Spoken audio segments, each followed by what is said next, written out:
반갑습니다. 이 시간 예배의 자리에 오신 여러분들을 진심으로 환영하고 축복합니다. 네, 우리 청담교회는 은혜가 샘솟는 교회, 부흥이 시작되는 교회입니다.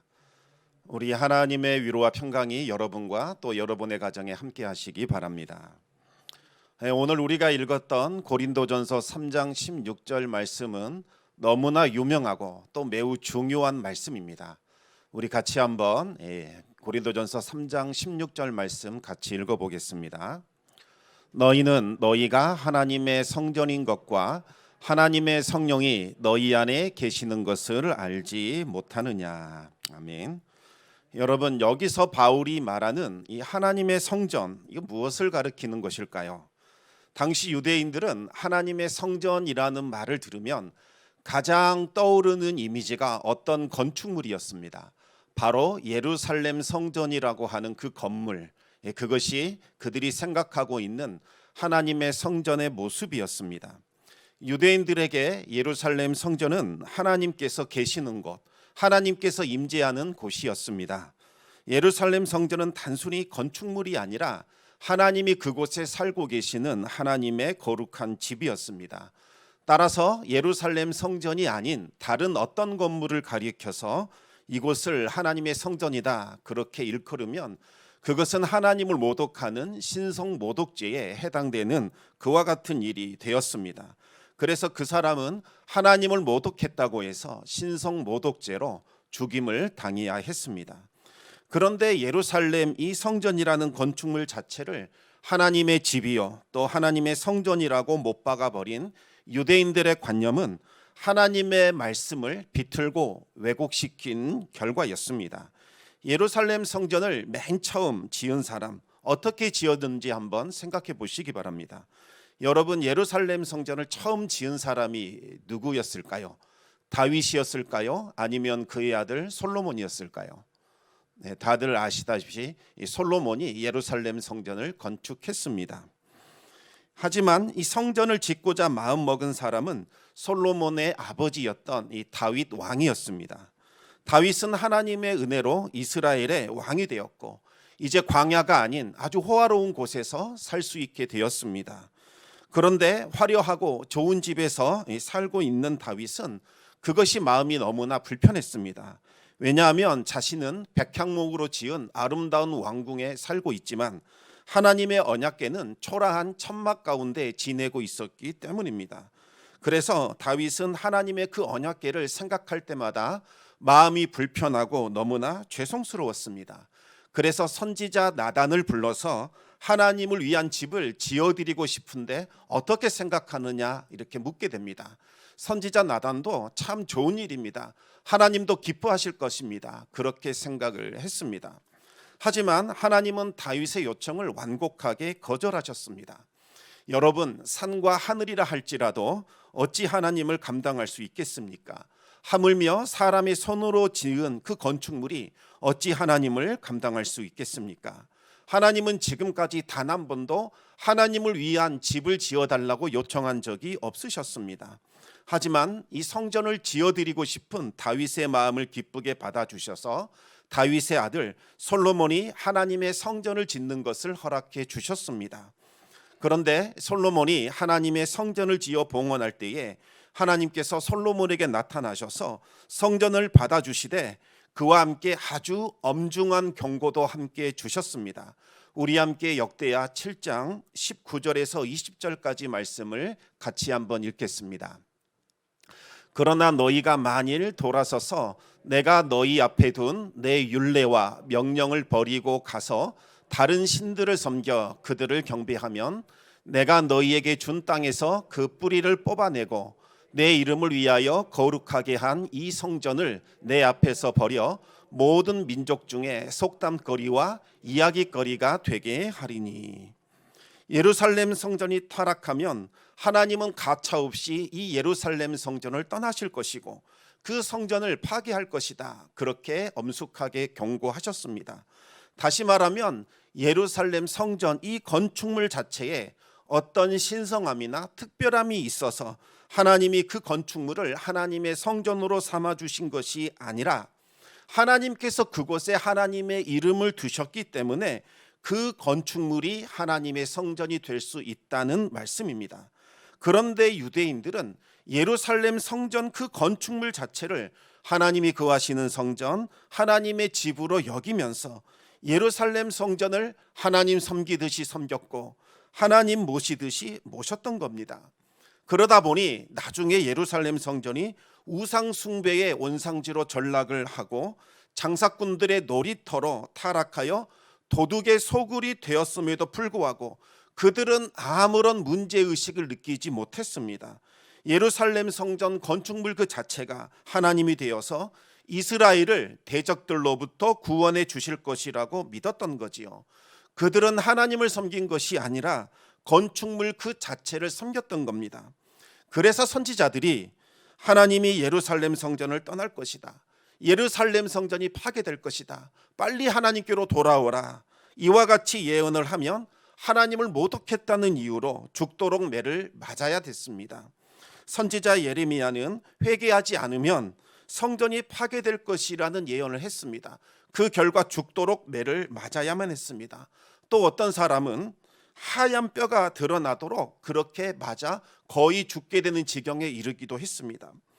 유대인들이 예수님께 왜 사형 선고를 내렸을까요? 그 이유는 예수님께서 이 예루살렘 성전을 파괴하겠다고 주장함으로써 하나님의 성전을 모독했다는 바로 그 신성 모독죄를 예수님에게 뒤집어 씌웠기 때문입니다.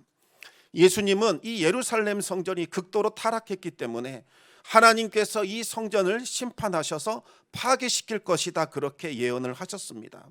예수님은 하나님이 성전을 파괴할 것이라고 말씀하셨지만 거짓 증언자들은 예수님 자신이 직접 이 성전을 파괴하고 새로운 성전을 짓겠다, 이렇게 주장했다는 것을 우리가 들었다, 그와 같이 거짓 증언을 했습니다. 결국 예수님은 성전을 파괴한다는 신성 모독죄로 사형 판결을 받게 됩니다. 그렇다면 하나님께서 이 예루살렘 성전을 허물어뜨리시고 예수님을 통해 새롭게 지으시겠다는 그 성전, 그것은 무엇을 말하는 걸까요? 그것은 사람의 손으로 세워지는 건축물이 아니라 하나님께서 지으시는 영적인 건축물을 의미합니다. 여러분, 그것이 과연 무엇일까요? 그것은 바로 주님의 몸된 교회입니다.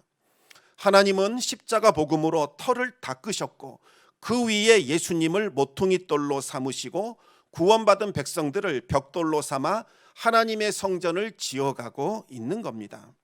하나님의 성전이라는 말은 하나님이 그곳에 거주하신다라는 의미입니다.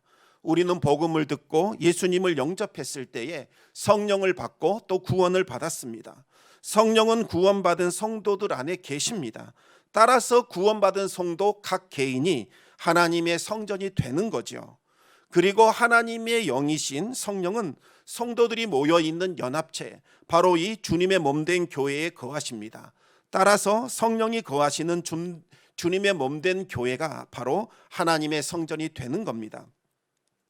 바울이 고린도 지역에서 했던 일이 바로 하나님의 성전을 세우는 일, 다시 말하면 눈에 보이는 건축물이 아니라 주님의 몸된 교회를 세우는 그와 같은 일들을 했던 겁니다. 바울은 복음이 전혀 들어가지 않은 그 복음의 불모지에, 그 고린도 지역에 십자가 복음을 전하고 말씀을 가르쳐서 교회의 터를 잘 닦아 놓았습니다.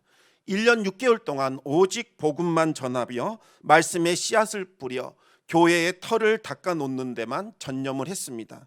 그리고 자신에게 주어진 사명을 다 완수하자 다른 곳으로 사역지를 옮기게 됩니다. 그러자 이번에는 아볼로가 후임으로 와서 바울이 닦아놓은 터 위에 교회를 세워가는 사역을 감당했습니다. 아볼로는 가르치는 자, 선생으로 교회를 섬겼던 거지요. 바울이 복음의 터를 닦고 말씀의 씨앗을 뿌리는 자로 섬겼다면 아볼로는 물을 주는 자로 섬겼던 겁니다. 바울과 아볼로는 복음의 진리에 그 합당한 재료들, 그것들을 가지고 주님의 몸된 교회를 세웠습니다. 금이나 음이나 보석과 같은 재료들을 가지고서 성령이 거하시는 하나님의 성전을 잘 세워갔던 겁니다. 그런데 문제는 지금부터 생겨나게 됩니다. 하나님의 성전을 파괴하는 자들, 그와 같은 자들이 나타나게 된 겁니다. 우리 함께 고린도전서 3장 17절 말씀을 같이 읽겠습니다. 누구든지 하나님의 성전을 더럽히면 하나님이 그 사람을 멸하시리라. 하나님은 성전은 거룩하니 너희도 그러하니라. 여기서 원문을 살펴보면 성전을 더럽힌다 이 말은 하나님의 성전을 파괴한다 이와 같은 의미입니다. 바울은 하나님의 성전을 파괴하는 자들은 하나님이 그들을 직접 파괴할 것이다라고 아주 엄숙하게 경고했습니다. 바울이 여기서 말하는 하나님의 성전은 바로 교회 공동체를 말하는 겁니다. 잘못된 교리, 이단 사상으로 교회의 터가 되는 십자가 복음 자체를 왜곡시키는 사람들, 또 자기 자신을 드러내고자 하는 그 교만, 탐욕에 이끌려서 여러 분파를 만들어 교회의 하나됨을 무너뜨리고 분열시키는 사람들, 또 교회 안에 세속적인 가르침과 문화를 끌고 들어와서 교회의 거룩함을 무너뜨리는 사람들, 바로 이와 같은 사람들이 하나님의 성전을 무너뜨리고 더럽히는 자들이라고 할 수 있겠습니다. 그 중에서 가장 문제가 되었던 것은 바로 복음의 터, 이것을 흔들어 버리는 사람들입니다. 터를 흔들면 건축물은 무너지게 되어 있습니다. 특히 이 베드로파라고 자처하는 사람들이 교회를 크게 흔들었던 것 같습니다. 여러분, 베드로는 단 한 번도 율법으로 구원받는다는 말을 가르친 적이 없었습니다. 그런데 거짓 선지자들, 거짓 사역자들이 고린도 교회로 들어와서 베드로를 들먹이면서 너희들이 바울에게 복음을 받았는데 바울이 너희에게 전해준 복음은 다 가짜다. 바울은 사도가 아니다. 그는 이상한 체험을 하면서 예수님이 직접 자신에게 복음을 줬다고 이야기했는데 그것은 다 바울이 지어낸 거다. 진짜 복음은 베드로가 가지고 있다. 예수님께서 수제자에게 직접 복음을 가르쳐 줬기 때문에 베드로가 전한 복음을 받아들여야 한다. 이렇게 베드로를 거론하면서 예수님만 믿어서는 구원받을 수가 없고 할례도 받고 율법도 지키고 선한 일을 해야, 너희가 뭔가 구원받을 만한 최소한의 노력을 해야 하나님이 그거 보시고 너희들을 구원해 준다. 이렇게 가르쳤던 겁니다. 우리는 오직 십자가에 달리신 예수님을 믿음으로써 구원을 받고 하나님의 백성이 됩니다. 다른 방법은 일체 없습니다. 그런데 이들은 복음 자체를 왜곡시켜 버렸습니다. 믿음만으로는 구원받는다는 것이 말이 되지 않지 않느냐. 믿음만으로는 부족하다. 그래서 여기에다가 뭔가 좀 선행도 더하고 할례도 받아야 하고 율법도 지켜야 구원받을 수 있다고 그렇게 가르쳤던 겁니다. 이것은 예수님의 십자가를 완전히 무시하시는 것이고 하나님의 은혜를 저버리는 것으로 교회의 터를 뒤흔드는 일이요, 주춧돌인 예수님을 빼내어 하나님의 성전을 파괴시키는 그와 같은 행위가 되는 겁니다. 또한 분파를 만들어서 교회의 하나됨을 무너뜨리는 것도 하나님의 성전을 파괴하는 행위에 해당됩니다. 성령은 하나님의 영이자 예수 그리스도의 영이십니다. 성령은 성도들을 사로잡아 그리스도께 복종시켜 한마음 한뜻이 되게 만들어 주십니다. 그런데 사람을 내세우고 사람을 자랑하게 되면 분열의 영이 들어와서 성도들을 그리스도에게서 분리시켜 버립니다. 성령을 근심시키고 성령을 소멸하게 만드는 게 됩니다. 하나님의 성전은 성령이 거하시는 곳이기 때문에 이곳은 거룩합니다. 따라서 성도들이 주님의 몸된 교회를 대할 때 거룩함으로, 두렵고 떨림으로 대해야 되는 겁니다. 만약 성도들이 교회의 그 거룩함을 분간하지 못하고 마치 세상적인 것을 대하듯이 함부로 대한다면 그것은 하나님의 성전을 파괴하는 행위를 하는 것과 같습니다. 그러면 하나님도 그들을 파괴하실 것입니다. 구약 성경 사무엘을 보면 하나님의 거룩한 성물을 함부로 만짐으로써 하나님의 징벌을 받은 사건이 나오게 됩니다. 우리 함께 사무엘하 6장 6절과 7절 말씀을 같이 읽겠습니다. 그들이 나곤의 타작 마당에 이르러서는 소들이 띠므로 웃사가 손을 들어 하나님의 궤를 붙들었더니 여호와 하나님이 웃사가 잘못함으로 말미암아 진노하사 그를 그곳에서 치시니 그가 거기 하나님의 궤 곁에서 죽으니라. 다윗은 아비나답이라고 하는 집에 70년간 보관되어 있던 그 하나님의 언약궤를 성소로 가져오고자 하는 그 열망을 가졌습니다. 그래서 지휘관들과 함께 어떻게 가져올 것인지 논의하게 됩니다. 그들은 블레셋 족속이 언약궤를 옮겼던 그 세속적인 방법, 참 이것이 마음에 들었습니다. 그래서 그 방식을 따르기로 결정을 하게 됩니다. 마치 왕이 행차를 할 때처럼 화려하게 그렇게 행진하자는 거지요. 각종 악기를 연주하는 사람들이 먼저 앞장을 서고 하나님의 언약궤를 실은 수레가 그 뒤를 따라가는 겁니다. 세상적인 관점에서 볼 때에는 최고의 행사를 진행하는 것처럼 보입니다. 하지만 이것은 하나님이 정하신 방법이 아니었습니다. 언약궤는 단순한 물건이 아니라 하나님의 임재를 나타내는 거룩한 성물입니다. 반드시 하나님께서 구별하신 레위 지파 중에서 고앗 자손이 어깨에다가 언약궤를 메고 운반시켜야 합니다. 그렇지 않으면 이 언약궤에 손을 대는 사람은 누구를 불문하고 다 죽게 되어 있습니다. 이것이 바로 하나님께서 정해놓은 규칙이었습니다. 하지만 다윗과 지휘관들은 이것을 가볍게 여겼습니다. 세속적인 방법으로 거룩한 성소를, 거룩한 언약궤를 운반했던 거지요. 그러자 문제가 생기게 됩니다. 수레를 끌고 가던 소들이 갑자기 날뛰기 시작을 했고 언약궤가 크게 흔들리게 된 겁니다. 그것을 본 우사가 함부로 손을 들어서 언약궤를 붙잡았고 하나님께서 크게 진노하셔서 우사를 찢으셨습니다. 그를 쳐서 죽게 하셨던 거지요. 아무리 우사가 좋은 의도에서 저지른 일이라 할지라도 언약궤를 만지는 것은 하나님의 거룩함을 함부로 침범하고 훼손시키는 아주 중대한 범죄에 해당이 되는 겁니다.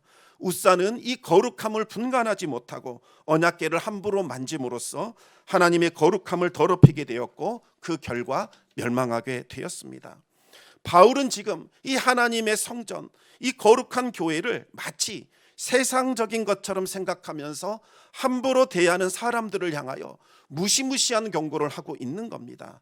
말씀을 가르치는 자가 하나님의 은혜를 약화시키는 세속적인 가르침을 섞어 전달하게 되거나 세상적인 풍조에 따라 복음을 입맛대로 바꿔버리거나 교회를 세상적인 모임처럼 생각하면서 여러 사람들이 마음에 맞는 사람들끼리 무리를 짓고 각종 분파를 만드는 것은 마치 이 우사가 언약궤를 함부로 만져 하나님의 거룩함을 침범하는 것이고 거룩한 하나님의 성전을 파괴하는 것이라고 그렇게 말하고 있는 겁니다.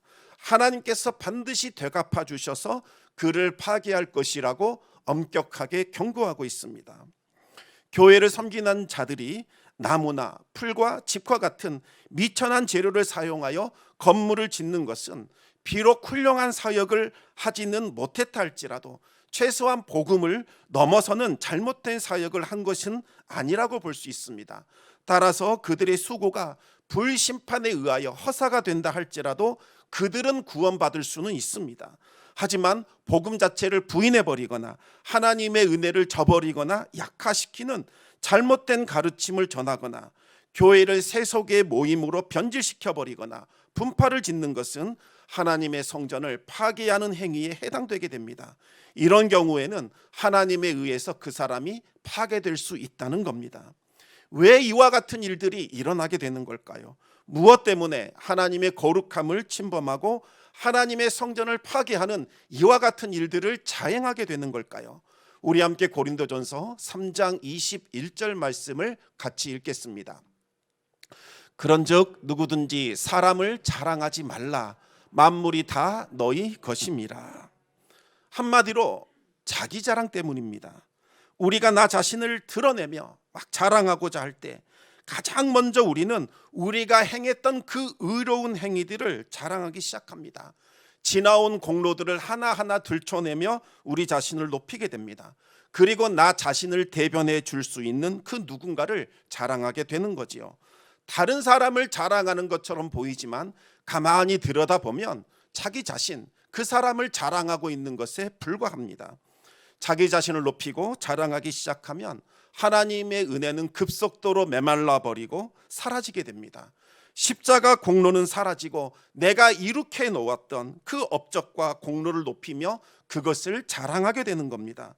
나를 지지해 주는 사람, 그 사람들과 함께 어울리고 마음이 맞지 않는 사람들과는 멀리하게 되는 겁니다. 그렇게 해서 끼리끼리 모이는 분파가 만들어지게 되는 거죠. 그러면 주님의 몸된 교회는 나뉘고 분열되기 마련입니다. 이와 같은 상태에서는 성령의 역사가 나타날 수 없습니다.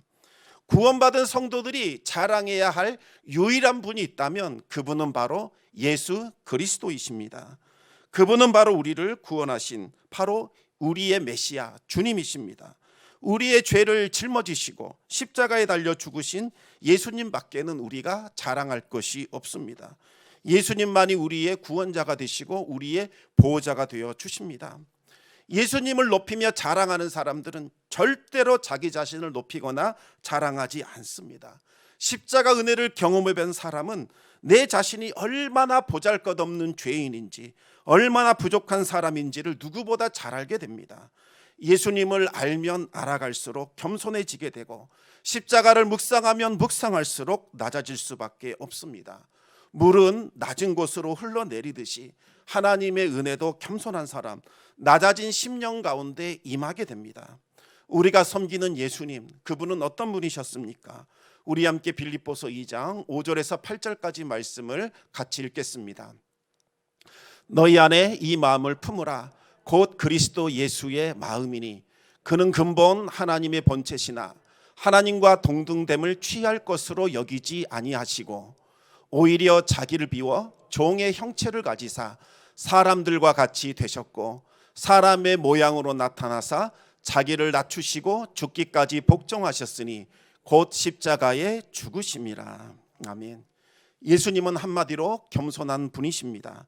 예수님은 하나님과 동등한 분이시지만 그 동등됨을 취하지 않으시고 자신의 모든 영광을 비우시고 종의 신분을 취하셔서 우리와 똑같은 인간이 되셨습니다. 그런데 그것으로 만족하지 않으시고 지극히 자신을 낮추셔서 저주와 죄인의 상징인 그 십자가에 달려 죽으셨습니다. 우리가 품어야 할 마음은 바로 우리의 원수 마귀가 가졌던 자신을 지극히 높여 하나님과 대등하고자 했던 바로 그 교만한 마음이 아니라 십자가에 죽기까지 자기 자신을 낮추신 예수님의 겸손한 마음입니다. 예수님의 겸손한 마음을 가진 성도들은 어떠한 모습으로 나타나게 될까요?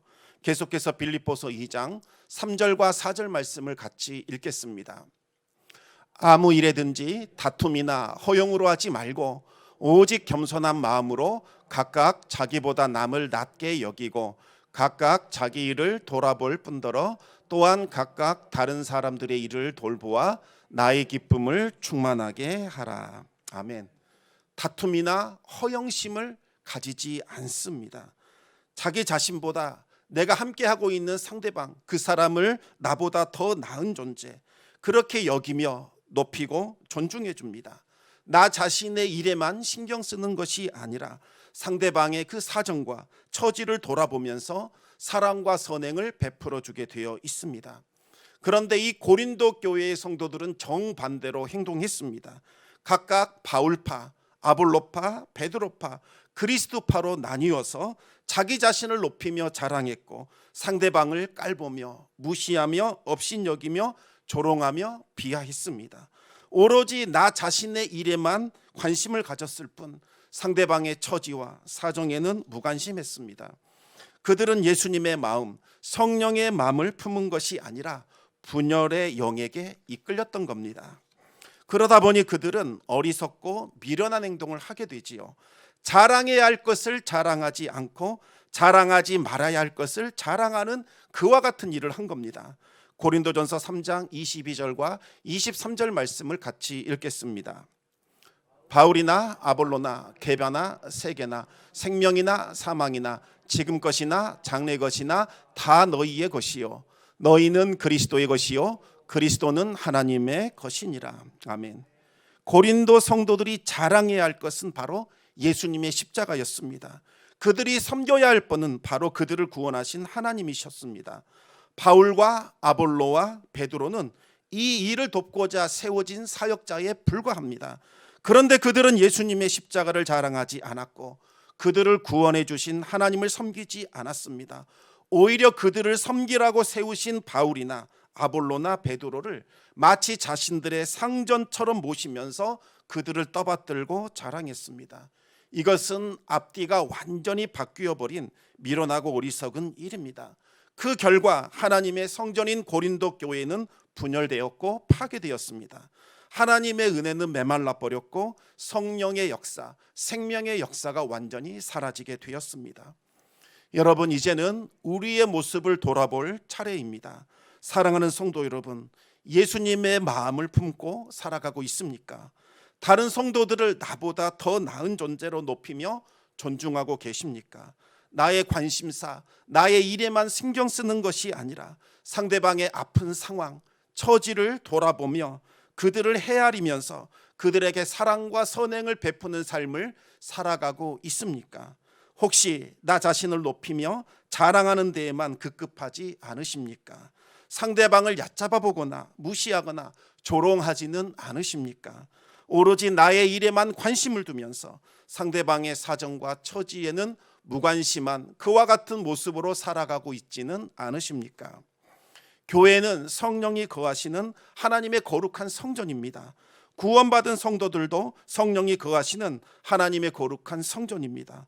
우리는 교회를 대하거나 성령이 거하시는 다른 성도들을 대할 때에 세상 사람 대하듯이, 세상에서 대하듯이 그렇게 세상적인 방법과 방식으로 함부로 대하시면 안 됩니다.